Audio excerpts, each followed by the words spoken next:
Bienvenue à tous, nouveau numéro d'International ce dimanche. Notre invité Nicolas Dupont-Aignan. Bonsoir. Bonsoir. Alors vous êtes député de l'Essonne, c'est un département dans la région parisienne, pour ceux qui ne sauraient pas, ceux qui nous écoutent ou qui nous regardent aux quatre coins du monde. Vous êtes aussi maire de la ville d'Hyères, c'est toujours dans l'Essonne. Pour vous interroger avec moi, Bruno Darroux, d'RFI, et Patrick Roger, du journal Le Monde. Bonsoir. Bonsoir. Alors Nicolas Dupont-Aignan, vous avez une formation plutôt solide puisque vous êtes entre autres diplômé de Sciences Po, licencié en droit, diplômé de l'ENA. Vous avez aussi un diplôme de gestion des entreprises et des marchés financiers, ça tombe bien puisqu'on va parler beaucoup de ces marchés financiers dans un instant. Vous êtes un homme politique de la droite souverainiste qui s'oppose à l'Union européenne, en tout cas telle qu'elle s'est construite ces 50 dernières années. Vous nous direz tout à l'heure de quelle Europe vous rêvez.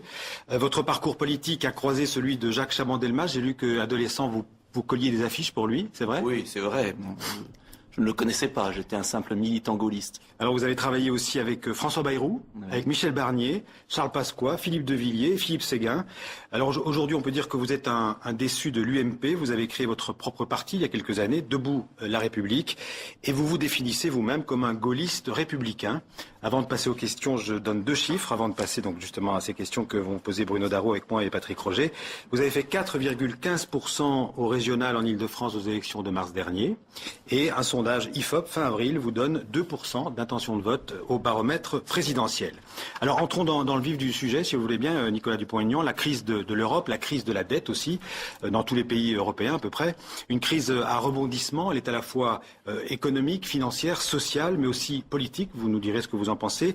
Il y a exactement une semaine, l'Union européenne a mobilisé 750 milliards d'euros pour sauver l'euro et calmer les spéculateurs. Apparemment, ça n'a pas suffi puisqu'après une courte euphorie, les bourses ont rechuté. Alors, première question, quelle est votre analyse de la crise actuelle?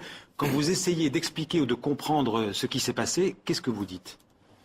Tout simplement que la crise d'aujourd'hui, notamment la crise de la Grèce, mais aussi de l'Espagne, du Portugal et des autres pays qui vont suivre, est la crise de l'euro, principalement. Pas seulement, mais principalement la crise de l'euro. Et que cette crise révèle une monnaie unique qui ne peut pas marcher, qui ne marchera pas. On l'avait dit au moment du débat sur Maastricht, avec Philippe Séguin d'ailleurs. On s'aperçoit que les dirigeants européens, qu'une certaine oligarchie bruxelloise a voulu imposer un modèle qui ne peut pas fonctionner avec des économies différentes, avec des économies qui ont chacune leur structure, leurs caractéristiques. Et on nous avait promis la croissance, souvenez-vous. On est dans la zone euro, la zone qui a le moins de croissance, en Europe et dans le monde. On nous avait promis, et c'est peut-être cela le plus important, que la monnaie unique allait rapprocher les économies. Or, la monnaie unique les éloigne les unes d'entre elles. Bref, on est dans un système mortifère. Alors, qu'est-ce qui se passe? Comme toujours, quand des gens ont créé quelque chose qui ne marche pas, ils ont le plus grand mal à reconnaître leur tort, à essayer de comprendre pourquoi ça ne fonctionne pas et comment on pourrait améliorer le système. Et donc, ils sont dans une fuite en avant. C'est pas la cause. La cause, c'est pas l'euro. Bien sûr que c'est l'euro. La cause, c'est les politiques qui ont été menées par les gouvernements. Non, la cause, c'est une monnaie unique qui est en train d'asphyxier la plupart des pays européens, à l'exception de l'Allemagne. Quand vous avez une monnaie qui est surévaluée, quand vous avez une monnaie qui creuse les déficits, parce que les pays n'exportent moins, importent davantage, n'arrivent pas à s'en sortir, eh bien qu'est-ce qui se passe? Tout simplement, vous avez le cas grec, avec des défauts internes bien sûr, vous avez le cas espagnol, le cas portugais, le cas italien et le cas français. Mais ça, on ne veut pas le voir, c'est le grand tabou. C'est le grand tabou.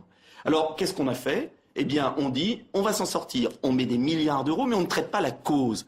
Si on voulait que la Grèce s'en sorte, par exemple, il faudrait dévaluer, il faudrait relancer les exportations ainsi, dissuader les importations, accueillir plus de touristes, et le moteur y arriverait. C'est ce qu'a fait l'Argentine, c'est ce qu'a fait la Suède, pas si loin. Tout naturellement. On va parler de vos solutions, mais d'abord, donc, en vérité, ils ne veulent pas reconnaître la faillite de leur modèle.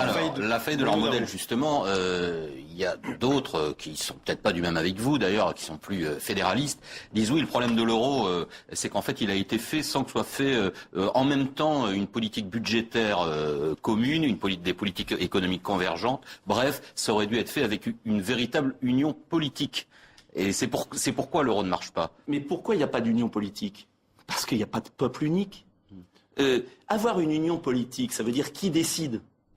Qui décide? Est-ce que c'est Madame Merkel et le président de la Bundesbank qui ne veulent surtout pas qu'il y ait de relance, qui ne veulent surtout pas qu'il y ait une dévaluation de l'euro, qui sont fait un peu violer là, mais qui au fond d'eux-mêmes, le peuple allemand ne veut sûrement pas de ça. Est-ce que c'est la politique de la Grèce, de l'Espagne, de la France? Le problème de fond, c'est que ça c'est un mythe, c'est un rêve. Alors on peut bâtir des châteaux en Espagne sur un rêve. Est-ce qu'on va créer un impôt européen, par exemple? Ce que je veux dire par là, c'est que si on allait vers plus, au moins d'harmonisation en matière budgétaire et économique, peut-être que l'euro se porterait mieux. C'est clair que s'il y avait un pays unique, l'euro pourrait marcher. Sans aller jusque-là. Je reprends juste un exemple. Pour avoir une monnaie unique, il faut deux choses très simples. Tous les théoriciens, tous les experts économiques vous le diront. Il faut deux choses. Il faut une mobilité des travailleurs et il faut des transferts financiers importants. Ça, c'est les deux conditions d'une zone monétaire optimale.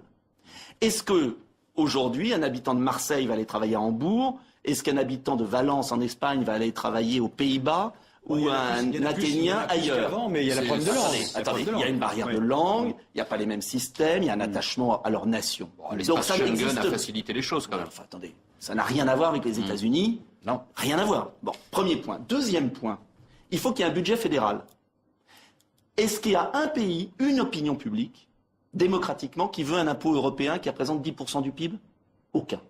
Donc il n'y a ni transfert financier, ni mobilité du travail. Mais ça, les hommes politiques peuvent aussi convaincre leur population que c'est une chose à faire. Ils veulent tellement les convaincre que quand ils font des référendums, ils violent la République et ils ne suivent pas le vote des Français, des Hollandais, comme ça s'est passé à Lisbonne. C'est-à-dire qu'on a une machine qui veut créer un État unique avec une monnaie unique et qui n'a pas compris que les peuples n'en voulaient pas. Alors moi je propose autre chose, je ne propose pas la fin de l'Europe. Non, mais pour qu'on soit clair, parce qu'on va me caricaturer en souverainiste et pas... je ne propose pas la fin de l'Europe. Je propose de partir sur les réalités des nations pour bâtir des coopérations efficaces.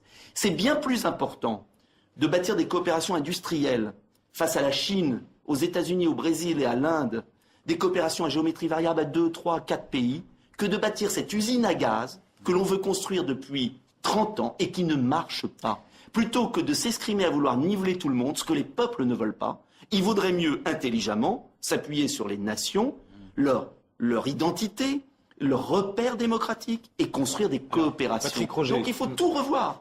Ce système va s'effondrer.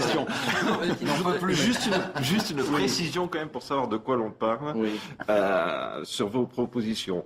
Quand vous dites, en ce qui concerne l'euro, est-ce que vous êtes favorable à ce que l'euro puisse servir de monnaie unique à des pays d'économie à peu près équivalente, de niveau équivalent, et dire, est-ce que vous dites en revanche les pays qui ont une économie moins performante entre guillemets, ceux-là n'ont pas leur place dans l'euro, ou est-ce que vous voulez en finir carrément avec l'euro? L'euro est fini, déjà. Tout le monde le sait. Aujourd'hui, l'euro mais vous verrez. Mais vous verrez ce que je vous dis. Vous dites même que l'euro est fini. Quand on va sur le site de Debout la République, vous dites l'euro tue et vous avez même lancé une pétition pour que la France quitte l'euro. Alors, l'euro est fini. Attendez, Nicolas, une question. Si la France retrouvait le franc français, vous prétendez qu'elle s'en sortirait mieux? Deux choses. Pourquoi l'euro est fini et que ça va se passer? Simplement, est-ce que ça va se passer dans le chaos ou est-ce qu'on peut en sortir intelligemment et dans le calme? Pourquoi l'euro est fini? Parce que, une fois que le cinéma de ce plan d'aide va être terminé, puisque jamais les Allemands, le peuple allemand, qui a déjà fait perdre, le peuple allemand, à juste titre d'ailleurs, a fait perdre Mme Merkel pour avoir aidé la Grèce, et il va accepter de donner 120 milliards d'euros. Le peuple français va accepter de donner 88 milliards d'euros pour aider l'Espagne. Vous savez bien que c'est l'argent qu'on emprunte. Finir mon raisonnement. Bah oui. Et au même moment, on dit aux Français, serrez-vous la ceinture. Serrez-vous la ceinture. Vous dépensez trop. On ne remplace pas un fonctionnaire sur deux qui part à la retraite pour économiser 500 millions.